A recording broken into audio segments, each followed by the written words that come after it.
L'autre fois, j'étais tombé sur une vidéo d'un mec qui réagissait à la victoire de Max Holloway à l'UFC 300. Et en fait, sa réaction était tellement abusée que je me suis dit « Mais c'est fou d'être autant impliqué dans la victoire de quelqu'un d'autre quand cette personne n'était pas en train d'essayer d'avancer sur sa victoire à lui. » Et en fait, ça m'a fait penser à cette vidéo. On n'est pas assez concentré. J'avais déjà fait une vidéo sur le fait qu'on était beaucoup trop distrait, principalement à cause des réseaux sociaux, parce que leur but premier était de prendre le plus de notre attention possible. Et en fait, aujourd'hui, il n'y a pas que les réseaux qui nous empêchent d'avancer sur nos objectifs et qui nous distraient de nos objectifs. Il y a justement, par exemple, tous ces combats d'UFC. Est-ce que franchement c'est utile que tu fasses une nuit blanche juste pour voir un combat d'UFC qui va durer 20 minutes? Est-ce que franchement ça va t'aider à avancer? Ça dépend. Si ton objectif c'est de devenir un combattant de MMA, ou que ton objectif c'est de te lancer dans le sport de combat, etc., bah peut-être que ça peut être utile. Pas forcément de faire une nuit blanche, mais de regarder le combat, même un replay ou quoi, parce que tu peux peut-être apprendre des trucs. Mais pour la majorité des gens, c'est pas leur objectif. Je cite les combats des MMA, je cite l'UFC, etc., mais il n'y a pas que ça. Est-ce que franchement, c'est utile que tu regardes 3-4 épisodes de la même série, ou que tu regardes un film, ou que tu regardes toutes ces vidéos de divertissement pour avancer? Est-ce que franchement ça va t'aider? Bah la plupart du temps c'est non.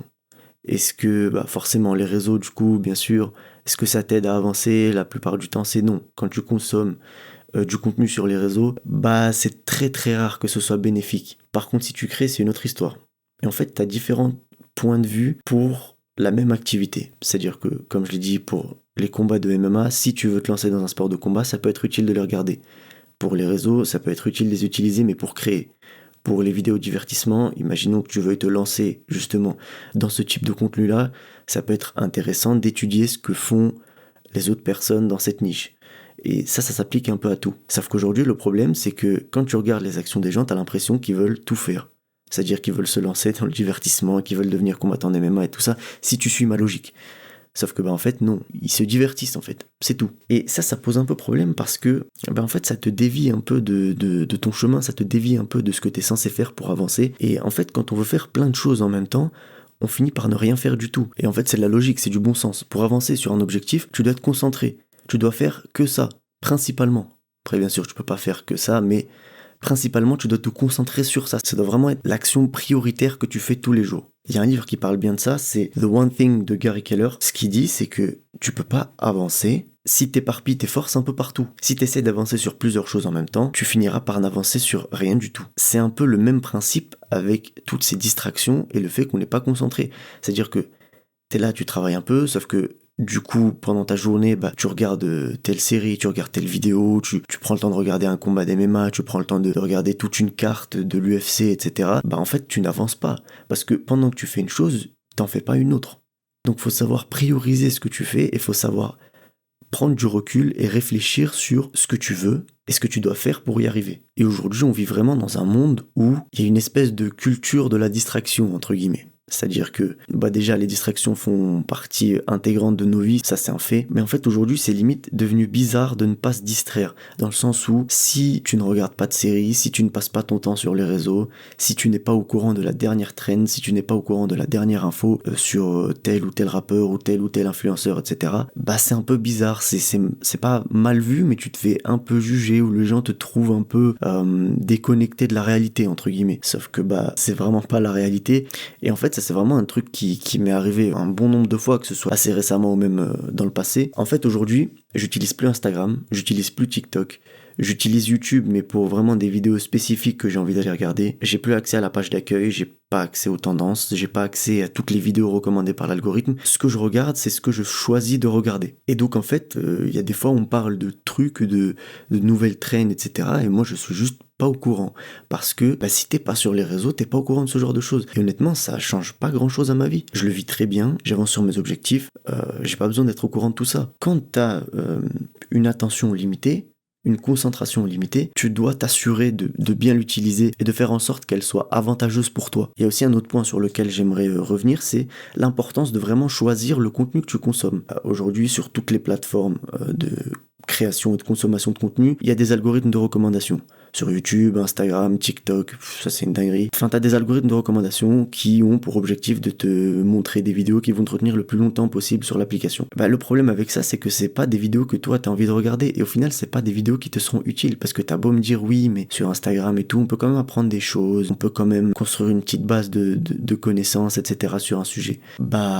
Peut-être, sauf que cette base de connaissances, en fait, elle sera noyée par toutes les autres distractions et par tout le bruit qu'il y a autour. Sauf que franchement, quand tu compares les points négatifs de ces plateformes par rapport à leurs points positifs, ça vaut pas le coup. Et ça, je pense que je l'ai déjà dit plein de fois, mais c'est pour ça que j'essaye vraiment de diminuer ma consommation de contenu en général, et surtout sur ces plateformes-là. Maintenant, vraiment, le seul, entre guillemets, réseau social que j'utilise, c'est YouTube. Sauf que j'ai désactivé, comme je l'ai dit, toutes les recommandations de l'algorithme, et je me concentre sur ce que moi j'ai envie de regarder. J'ai toujours mes abonnements, ce qui participe un peu au fait de ne pas non plus être 100% maître du contenu que je regarde. Pourquoi est-ce que c'est mieux de choisir ce qu'on veut ?